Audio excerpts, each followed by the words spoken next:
Dans une petite ville poussiéreuse appelée Macondo, vivait une femme nommée Aïssata. Le quartier où elle habitait était connu pour ses maisons construites en planches et en tôle. Quand il pleuvait, l'eau entrait dans les maisons. Quand le soleil brûlait, les toits devenaient si chauds qu'on ne pouvait même pas toucher les murs. C'était un quartier où la pauvreté était visible partout. Mais dans cette pauvreté, certaines personnes avaient encore la dignité, le courage et l'espoir. Aïssata faisait partie de ces personnes. Elle vivait avec son mari Mamadou et leurs 2 enfants.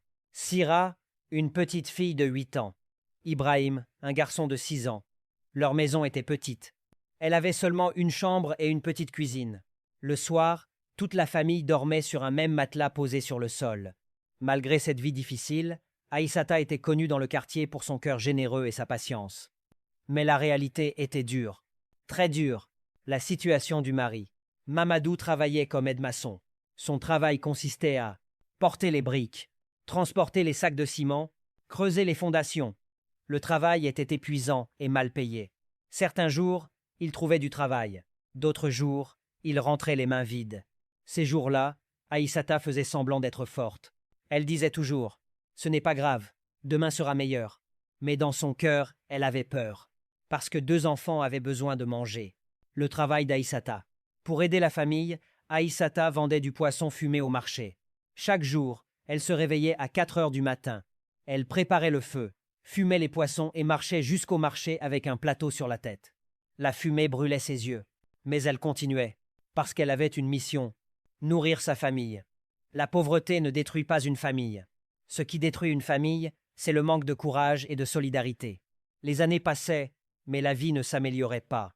Un soir, alors que la famille mangeait du riz simple avec du poisson, Aïssata regarda son mari. Elle dit doucement « Mamadou, tu es intelligent. Si tu avais étudié, ta vie serait différente. » Mamadou soupira. Il avait abandonné l'école très jeune pour travailler. Il répondit « C'est trop tard maintenant. » Mais Aïssata secoua la tête. « Non, ce n'est jamais trop tard. » Cette nuit-là, Aïssata prit une décision incroyable. Elle décida d'économiser de l'argent pour envoyer son mari à l'université. Les sacrifices. Pour économiser. Elle travailla 2 fois plus. Elle mangea moins. Elle vendit même ses bijoux de mariage. Parfois, elle dormait seulement 3 heures par nuit. Les femmes du quartier se moquaient d'elle. Pourquoi souffrir autant pour un homme? Mais Aïssata répondait toujours « Quand mon mari réussira, toute la famille réussira. » L'amour véritable se voit dans les sacrifices silencieux que personne ne remarque. Les années passèrent. 4 longues années de travail et d'économie. Finalement, Aïssata réussit à payer les frais pour que Mamadou entre à l'université. Mamadou était surpris. Il regarda sa femme avec émotion. « Tu as fait tout ça pour moi ?» Elle sourit. « Nous sommes une équipe. » La nouvelle vie. Pendant que Mamadou étudiait, Aïssata continua à vendre du poisson. Elle payait les frais scolaires des enfants, la nourriture, les livres de son mari. Elle devenait plus forte chaque jour. Une grande réussite est souvent construite sur les sacrifices invisibles de quelqu'un d'autre. Après plusieurs années d'études, Mamadou obtint enfin son diplôme. Toute la famille était fière. Un jour, une grande opportunité arriva. Une entreprise proposa à Mamadou un contrat d'1 an en Australie. C'était une chance incroyable. Mais Mamadou hésitait. « Comment puis-je vous laisser ?» Aïssata prit sa main. « Va. Quand tu réussiras, tu nous feras venir. » Elle croyait en lui. Parfois, ceux qui aiment vraiment quelqu'un sont prêts à le laisser partir pour son avenir. Le jour du départ arriva. À l'aéroport, les enfants pleuraient. Aïssata gardait un sourire. Mais son cœur était brisé. Avant de partir, Mamadou promit « Quand j'aurai un travail permanent, je vous ferai venir. » L'avion décolla. Aïssata rentra à la maison avec les enfants. Elle pria. Au début, Mamadou appelait souvent. Puis les appels devinrent rares. Puis, presque inexistants. Aïssata s'inquiétait. Mais elle gardait l'espoir. Quand quelqu'un change soudainement de comportement, il y a souvent une vérité cachée derrière ce silence. Un jour, une amie vivant en Australie envoya un message à Aïssata. Elle avait vu Mamadou, mais pas seul. Il était avec une autre femme. Et pire encore, il s'était remarié. Le monde d'Aïssata s'effondra.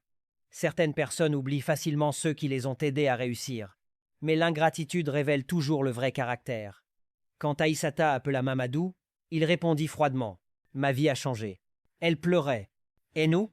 Il répondit « Fais ta vie ». Puis il raccrocha. Le succès révèle souvent la vraie nature des gens. Malgré la douleur, Aïssata continua. Elle travailla encore plus. Elle éleva ses enfants avec amour. Les années passèrent. Ses enfants réussirent. Les sacrifices d'une mère ne sont jamais perdus. Des années plus tard, Mamadou perdit tout. Son nouveau mariage échoua. Mais Aïssata, elle, avait gagné quelque chose de plus grand. Le respect et l'amour de ses enfants. La vie finit toujours par rendre justice. Le vrai succès est le respect que l'on laisse derrière soi. Les années avaient passé. Aïssata avait maintenant quelques cheveux gris, mais son regard était toujours aussi fort. Elle continuait à travailler au marché, même si ses enfants, désormais adultes, essayaient souvent de l'en empêcher. Un matin, alors qu'elle installait son étal de poissons fumés, une voiture s'arrêta près du marché. Les gens se retournèrent. Dans le quartier pauvre de Macondo, les voitures luxueuses étaient rares. Un homme descendit lentement de la voiture. Ses vêtements étaient propres, mais son visage semblait fatigué. Quand Aïssata leva les yeux, son cœur s'arrêta un instant. C'était Mamadou. Il avait vieilli. Ses yeux ne portaient plus l'orgueil d'autrefois, mais une grande tristesse. Elle s'approcha doucement. Pendant quelques secondes, aucun mot ne sortit. Puis il dit d'une voix basse. « Aïssata, je suis revenu. » Mais Aïssata resta silencieuse. Les années de douleur avaient construit un mur dans son cœur. Certaines erreurs prennent 1 minute à faire, mais toute une vie à réparer. Mamadou demanda à parler avec Aïssata. Ils s'assirent sous un vieux manguier derrière le marché. Pendant un long moment, il regarda le sol. Puis il commença à parler. « Quand je suis arrivé en Australie, j'ai oublié d'où je venais. » Il expliqua comment il avait rencontré une femme riche, comment il avait commencé à avoir honte de son passé, comment il avait abandonné sa famille. Mais la vie ne l'avait pas épargné. Son nouveau mariage s'était terminé par un divorce. Il avait perdu son travail, et les personnes qui l'entouraient avaient disparu. Il regarda Aïssata avec les yeux remplis de regrets. « Je me suis souvenu de la seule personne qui m'a aimé quand je n'avais rien. » Aïssata écoutait sans parler. Quand le succès disparaît, les faux amis disparaissent aussi. Mais les personnes sincères restent dans notre mémoire. Le soir, Aïssata raconta à ses enfants que leur père était revenu. Sira resta silencieuse. Ibrahim serra les poings. Pendant des années, ils avaient vu leur mère pleurer en silence. Ibrahim dit avec colère. « Cet homme n'a pas le droit de revenir après tout ce qu'il nous a fait. » Mais Aïssata répondit calmement. La colère ne construit rien. Quelques jours plus tard, Mamadou demanda à voir ses enfants. Quand ils se rencontrèrent, Mamadou ne trouva pas les mots. Finalement, il dit simplement « Je suis désolé ». Demander pardon demande beaucoup de courage, mais pardonner demande encore plus de force. Un soir, Mamadou demanda à Aïssata « Peux-tu me pardonner ?» Aïssata regarda le ciel pendant un moment. Elle pensa à toutes les nuits de fatigue, aux sacrifices, aux années de solitude. Puis elle répondit doucement « Je te pardonne ». Mamadou sentit les larmes couler sur son visage.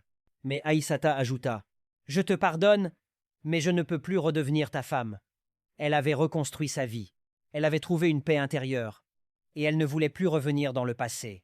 Le pardon libère le cœur, mais il ne signifie pas toujours revenir en arrière. Quelques mois plus tard, Mamadou resta dans la ville de Macondo. Il trouva un travail simple comme enseignant dans une petite école. Il voulait aider les jeunes à ne pas répéter ses erreurs.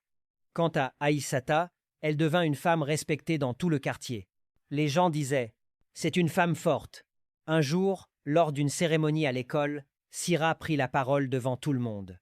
Elle dit « Si nous avons réussi aujourd'hui, c'est grâce à une femme qui n'a jamais abandonné. » Puis elle regarda sa mère. Toute la salle applaudit. Aïssata sourit doucement. Elle n'était plus la femme de galère. Elle était devenue la femme de dignité. La richesse la plus importante dans la vie n'est pas l'argent. C'est le respect, la dignité et l'amour que l'on laisse derrière soi.